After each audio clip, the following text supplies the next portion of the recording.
Hello everyone, good evening. आज हम लोग करंट अफेयर एक हफ्ते का 14 अगस्त से लेकर के 21 अगस्त तक का देखने जा रहे हैं। जो हमारा ये सीरीज है, ये हर हफ्ते के उन करंट अफेयर्स को हम कवर करते हैं जो बहुत ही टॉप इम्पोर्टेंट न्यूज़ रही हैं और जिन जो न्यूज़ काफ़ी ज़्यादा रिलेवेंट होती है हमारे यूपीएससी, पीएससी एंड अदर जितने भी वनडे एग्जाम्स होते हैं उनसे। तो चलिए हम अपनी पहली न्यूज़ देखते हैं क्या रही है इस हफ्ते की। तो हाल ही में विश्व हाथी दिवस कब मनाया जाता है? तो देखिए, ये मनाया जा रहा है आपका 12 अगस्त को। ठीक है, 12 अगस्त के दिन आपका विश्व हाथी दिवस मनाया जाता है। अब अगर विश्व हाथी दिवस 12 अगस्त को मनाया जा रहा है तो ये क्यों मनाया जा रहा है, ये जानना भी जरूरी है। तो देखिए, हमारे देश में 2 प्रोजेक्ट हैं, 2 नहीं है, बहुत सारे प्रोजेक्ट हैं, क्योंकि वन्य जीव एक ऐसी चीज़ रहे हैं जिनको बचाने के लिए गवर्नमेंट टाइम टाइम पे बहुत सारे प्रयत्न करती रही है। उनमें एक टाइगर प्रोजेक्ट रहा और एक एलिफेंट प्रोजेक्ट रहा। इसमें एलिफेंट जो प्रोजेक्ट है वो 1992 से स्टार्ट किया गया था। ठीक है, अब जो 1992 में एलिफेंट प्रोजेक्ट स्टार्ट हुआ था, वो स्टार्ट किया गया था आपके झारखंड के सिंहभूमि से। ठीक है, झारखंड के कहां से? सिंहभूमि से स्टार्ट किया गया था। ठीक है, तो ये रहा आपका विश्व हाथी दिवस। नेक्स्ट, हाल ही में केंद्र सरकार ने मुख्य चुनाव आयुक्त की नियुक्ति के पैनल से इसे बाहर करने के लिए विधेयक पारित किया है। तो पारित किया है किसको? सीजेआई को। आंसर क्या होगा आपका? सीजेआई। नेक्स्ट, हाल ही में भारत ने कब तक प्राकृतिक गैस हिस्सेदारी को 3 गुना बढ़ाकर 15% करने का लक्ष्य रखा है? तो देखिए, ये लक्ष्य जो रखा है वो गवर्नमेंट का है, इंडियन गवर्नमेंट का, 2030 तक का। अब देखिए, प्राकृतिक गैसेस क्या होती हैं ये समझना जरूरी है। देखिए, हमारी ही नहीं, पूरी वैश्विक जितनी भी गवर्नमेंट है, विश्व की सारी गवर्नमेंट्स ये चाहती हैं कि जो हमारा एक ऊर्जा का जो स्रोत हो वो नवीकरणीय ऊर्जा हो, क्योंकि कार्बन एमिशन लगातार बढ़ता चला जा रहा है और इस कार्बन एमिशन के कारण लगातार धरती जो है वो गर्म होती जा रही है, ग्लेशियर्स पिघल रहे हैं और बहुत सी बीमारियां नई नई हैं जो जेनेटिक टर्म में बाहर निकल के आती जा रही है। तो हमारी गवर्नमेंट चाहती है कि जो नवीकरणीय ऊर्जा है हम उसको काफी बढ़ावा दें और इसके लिए जरूरी है कि हम उन एलिमेंट्स पे डिपेंड हो जो नवीकरणीय स्रोत हैं, जैसे आपका सौर ऊर्जा हो गई, ठीक है, प्राकृतिक गैसेस हो गई। अब बात करते हैं कि प्राकृतिक गैस क्या है। प्राकृतिक गैस वह गैसेस होती हैं जिनमें बहुत सारी गैसों का मिश्रण होता है, लेकिन उसका जो मेन एलिमेंट होती है, जो मेन एलिमेंट गैस के रूप में यूज होती है, उसे आप बोलते हो मीथेन। ठीक है, ये है प्राकृतिक गैसेस। तो गवर्नमेंट क्या चाहती है कि इसे 3 गुना बढ़ाकर 15% तक कर दिया जाए 2030 तक।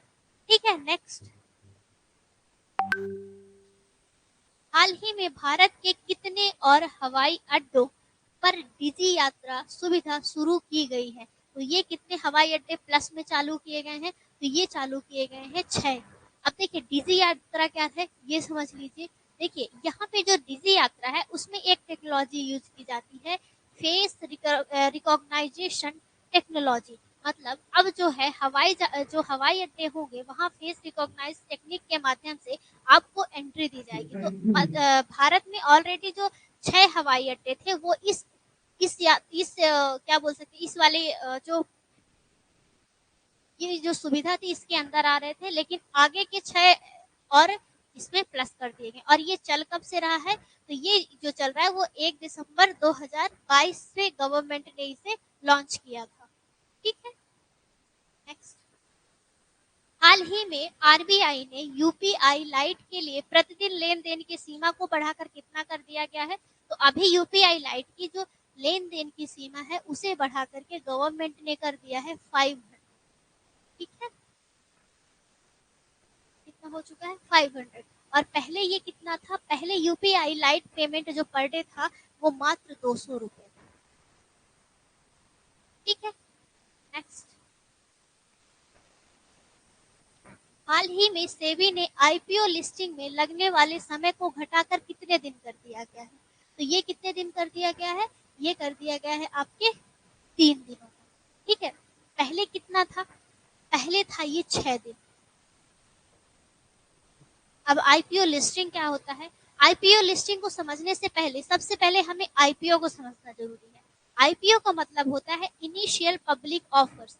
जब भी कोई नई कंपनी इस्टेब्लिश की जाती है तो उसके जो प्राथमिक फेज होता है उसमें कंपनी को हमेशा कुछ ना कुछ पैसे की जरूरत होती है और उस इनिशियल फेज में कंपनी जो बॉन्ड, शेयर्स, डिवेंचर, डेरिवेटिव्स जारी करती है उन्हें आप आईपीओ कहते हो। तो पहले जो आईपीओ लिस्टिंग की जाती थी शेयर मार्केट में वो लगभग 6 दिन का समय होता था, लेकिन अब उसे घटा करके गवर्नमेंट ने कितना कर दिया है?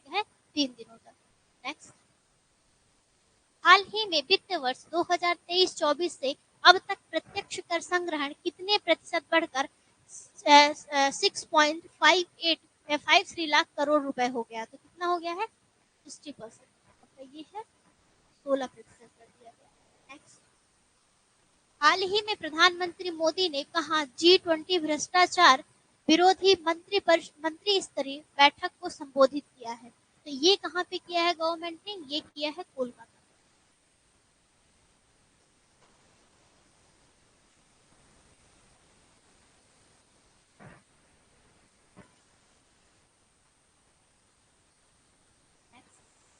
हाल ही में किस देश ने चौथी बार एशियन चैंपियन ट्रॉफी जीती है? तो भारत ने इसको फिर से जीत लिया है चौथी बार। और ये एशियन चैंपियन ट्रॉफी होती किससे है? तो जो एशियन चैंपियन ट्रॉफी है ये हॉकी की लीग है एक तरह का, ये हॉकी से संबंधित है और ये अब तक 7 बार हो चुका है। ठीक है, और इसमें 4 बार जो विजेता रहा है वो भारत रहा है और इस बार उसने किसे हराया है? मलेशिया को। ठीक है, नेक्स्ट,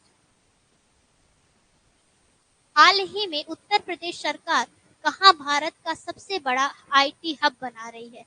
तो भारत का जो सबसे बड़ा आईटी हब बनने जा रहा है वो है आपका लखनऊ। ठीक है, और अभी वर्तमान में कितने आईटी हब हैं?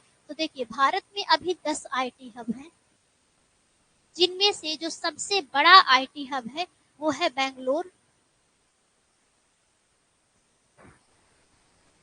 ठीक है, बेंगलोर आपका सबसे बड़ा आईटी हब है जिसे सिलिकॉन वैली ऑफ इंडिया कहा जाता है और सिलिकॉन वैली ऑफ वर्ल्ड कौन है? कैलिफोर्निया। वो कहाँ है? यूएसए में। यूएसए। ठीक है, नेक्स्ट, हाल ही में किसे चौथी बार दुनिया का सबसे रहने योग्य शहर घोषित किया गया है? तो ये है आपका वियना। वियना क्या है? वियना देखिए जो यूरोपीय कंट्री है ऑस्ट्रिया उसकी राजधानी है। ठीक है, उसकी राजधानी है और ये ऑस्ट्रिया के 16 प्रांतों में से एक प्रांत है वियना। ठीक है, अब ये समझ लेते सबसे पहले रहने योग्य शहर घोषित करने का मतलब। देखिए रहने योग्य शहर का मतलब ये है कि हम जब किसी भी जगह पे रहते हैं तो हमें एक अच्छी जलवायु की जरूरत होती है, अच्छी हवा की जरूरत होती है, अच्छे पानी की जरूरत है, अच्छी स्वास्थ्य सुविधाओं की, शिक्षा की सुविधाओं की जरूरत होती है। तो जो वियना शहर है वो इस रैंकिंग में फर्स्ट पे रहा है। ठीक है, नेक्स्ट, हाल ही में किस इंश्योरेंस कंपनी ने व्हाट्सएप और यूपीआई के माध्यम से प्रीमियम पेमेंट की शुरुआत करी है? तो ये प्रीमियम पेमेंट कौन शुरू कर रहा है? टाटा AIA। ठीक है, अब प्रीमियम पेमेंट क्या होता है? देखिए प्रीमियम पेमेंट का संबंध होता है आपके हेल्थ इंश्योरेंस से जो आप हर महीने जमा करवाते हैं। ठीक है, हाल ही में खेलो इंडिया जूनियर महिला हॉकी लीग का तीसरा संस्करण कहाँ शुरू किया गया है? तो ये कहाँ शुरू किया गया है? ये तीसरा संस्करण है नई दिल्ली में। ठीक है, हाल ही में जारी राजकोषीय स्वास्थ्य रिपोर्ट में कौन सा शीर्ष पे रहा है? तो देखिए इसमें जो शीर्ष पे रहा है ऑब्वियस है, हमें पता है कि हमारे राज्यों में सबसे ज्यादा अगर आप इकोनॉमिक्स के फील्ड पे जब आप इकोनॉमिकल बैकग्राउंड देखेंगे तो महाराष्ट्र सबसे सशक्त अर्थव्यवस्था वाला राज्य है। तो ऑब्वियस है महाराष्ट्र सबसे टॉप पे रहेगा। लेकिन सबसे शॉकिंग चीज ये रही कि छत्तीसगढ़ अपना दूसरा दावेदारी पेश कर रहा है पूरे राज्यों में। ये काफी शॉकिंग है क्योंकि छत्तीसगढ़ अभी तक बहुत पिछड़े राज्यों में गिना जा रहा था। अब राजकोषीय स्वास्थ्य रिपोर्ट का मतलब क्या होता है? देखिए, स्वास्थ्य रिपोर्ट का मतलब होता है कि आपकी जितनी भी बीमारियां हैं या आपके शरीर की जितनी भी दिक्कतें हैं उनको समझना। राजकोषीय स्वास्थ्य नीति जो है वो राजकोष से रिलेटेड जितना भी ब्यौरा है उसकी रिपोर्ट है, जिसमें महाराष्ट्र जो रहा है वो पहले नंबर पे रहा है और सेकंड में छत्तीसगढ़ उसकी दावेदारी कर रहा है। फिर हाल ही में सूर्य के अध्ययन के लिए इसरो द्वारा भेजे जाने वाले भारतीय मिशन का नाम क्या है? आदित्य एल1। देखिए, आदित्य एल1 की बात बहुत टाइम से चल रही है। ये लगभग 2020 से ये बहुत कम रहा है न्यूज में, लेकिन 2020 में जब 2019 से लेकर के हम देख रहे हैं कि हम 22-23 तक तो कोरोना से ही उभर नहीं पा रहे थे। ठीक है, अभी गवर्नमेंट ने क्या किया, अभी इसको क्या किया है, इसरो ने लॉन्च किया हुआ है। अब ये क्या है, देखिए आदित्य एल1 जो है वो सूर्य की जो बाहरी परत है जिसे आप क्रोमोस्फीयर कहते हैं उसकी जांच करता है और ऐसा माना जा रहा है कि ये 4 महीने में अपने टारगेट पॉइंट पे पहुंच जाएगा। ठीक है, हाल ही में भारत के 77वें स्वतंत्रता दिवस में कितने खास मेहमान शामिल हुए हैं? कितने हुए हैं? 1800। ठीक है,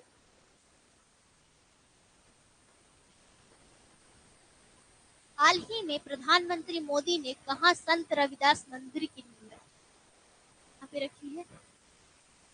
तो ये देखिए संत रविदास मंदिर, ये है आपके मध्य प्रदेश में। और संत रविदास मंदिर को समझने से पहले संत रविदास के बारे में समझना जरूरी है। संत रविदास को रैदास के नाम से भी जाना जाता है। ठीक है, अब रैदास की दोहावलियां बहुत फेमस नहीं है और ऐसा माना जाता है कि गुरु ग्रंथ साहब की कई सारी पंक्तियां रैदास के जो उनकी जो राइटिंग रही है उसी से उठाया गया है। तो अब ये रहा कि ये एक ऐसे राइटर रहे हैं जिन्होंने इतनी मतलब उनके अंदर इतनी निरपेक्षता थी, वो रैदासी पंथ से रिलेटेड भी रहे हैं। कई बार पूछा गया है इससे रिलेटेड रहे रैदासी पंथ। और ये समझिए कि रैदासी पंथ की स्थापना ही इन्होंने की है।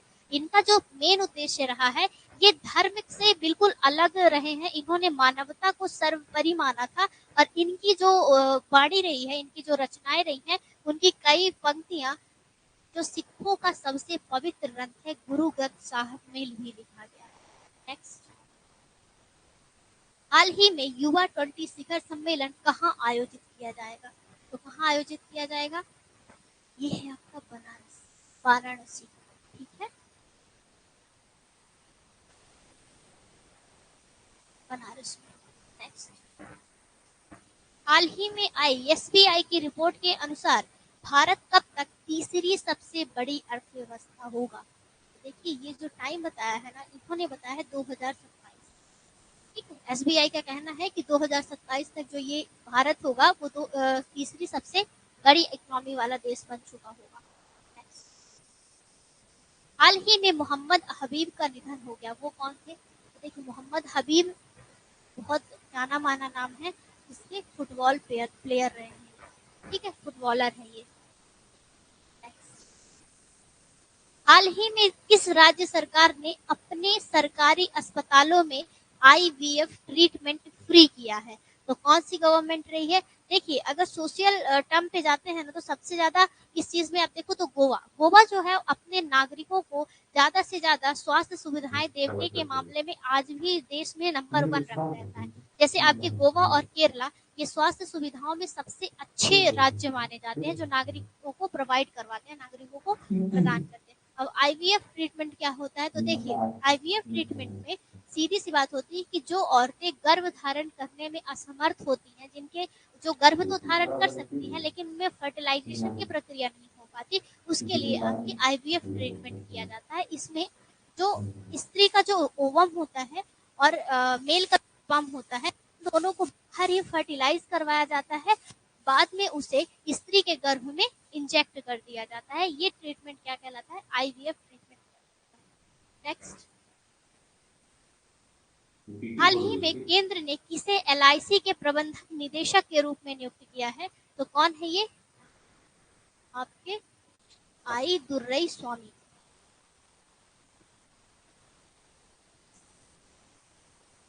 हाल ही में कहा पहली लंबी दूरी की रिवॉल्वर प्रबल लॉन्च की गई है? ये किसकी है? ये प्रबल लॉन्च किया है आपके भारत। ठीक है, डिफेंस इक्विपमेंट में भारत बहुत बड़ा मार्केट बनने जा रहा है धीरे धीरे। तो ये सबसे लंबी दूरी की है, और ये कितने दूरी की है? ये 50 मीटर के बाहर की रेंज से भी, बाहर की रेंज को भी कवर कर सकती है ये रिवॉल्वर। ठीक है। हाल ही में विप्रो ने कहा जनरेटिव A1 पर सेंटर ऑफ एक्सीलेंस की शुरुआत करी है? तो कहाँ करी है? आईआईटी दिल्ली में। और कई बार पावर की स्केलिंग यही PAW। हाल ही में भारत ने किस देश को समुद्री निगरानी विमान ड्रोनियर सौंपा है? तो कहाँ के लिए सौंपा है? भारत ने ड्रोनियर जो दिया है वो दिया है आपके श्रीलंका को। ठीक है। और भारत लगातार श्रीलंका पे बहुत इन्वेस्टमेंट भी करता चला जा रहा है। ठीक है, क्योंकि चाइना का बहुत ज्यादा प्रभुत्व बढ़ रहा है श्रीलंका की तरफ, और भारत नहीं चाहता कि चाइना अपना प्रभुत्व श्रीलंका में बना पाए। ठीक है। हाल ही में किसने व्यसन मुक्त बंगाल अभियान की शुरुआत करी है? तो ऑब्वियस है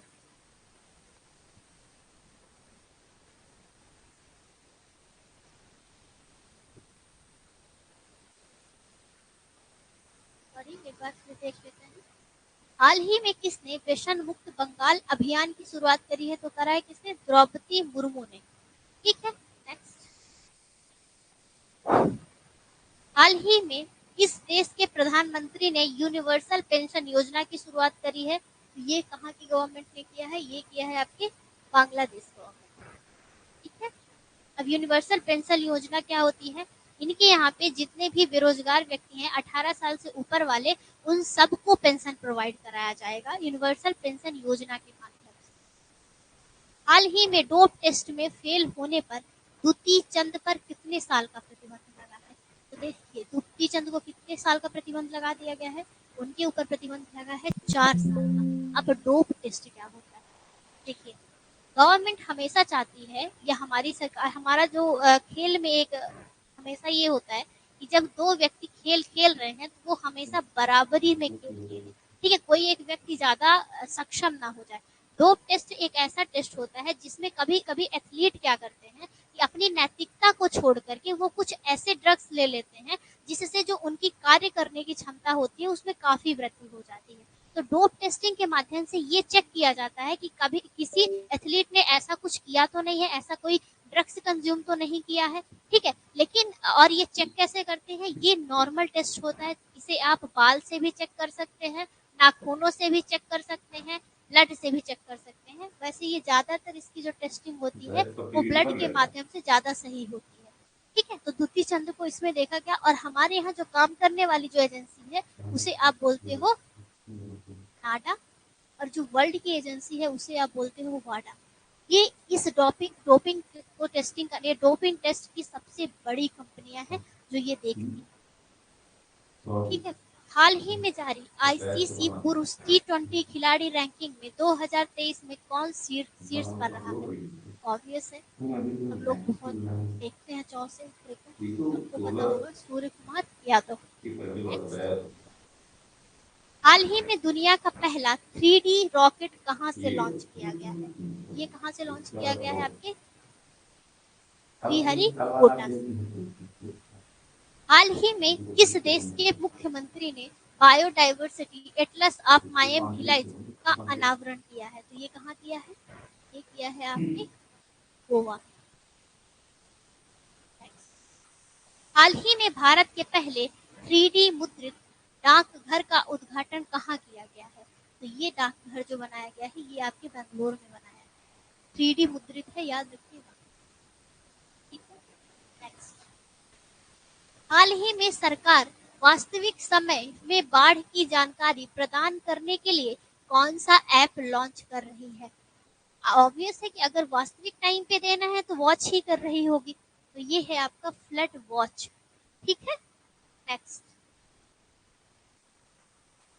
ये हाल ही में आरबीआई ने बैंकों में जमा अनक्लेम्ड डिपॉजिट्स का पता लगाने के लिए कौन सा पोर्टल लॉन्च किया है? तो ये कौन सा पोर्टल लॉन्च किया है गवर्नमेंट ने? ये किया है आपका उद्गम पोर्टल। ठीक है। अब अनक्लेम्ड डिपॉजिट्स क्या होते हैं? तो देखिए, जब कोई भी चालू खाता होता है उसमें हमेशा ये देखा जाता है कि कोई भी अगर जमा की गई राशि है, अगर वो 10 सालों तक लगातार चलायमान नहीं होती, वो 10 सालों तक जमा करने के बाद एज इट इज रखी रहती है, तो उसे आप क्या बोलते हो? Unclaimed deposit. मतलब उसमें किसी भी तरह का क्लेम नहीं किया गया है। ये उसके बारे में गवर्नमेंट। हाल ही में कहा भारत का पहला ड्रोन परीक्षण केंद्र खुलेगा? तो कहाँ पर खुलेगा? ये खुल रहा है आपके तमिलनाडु।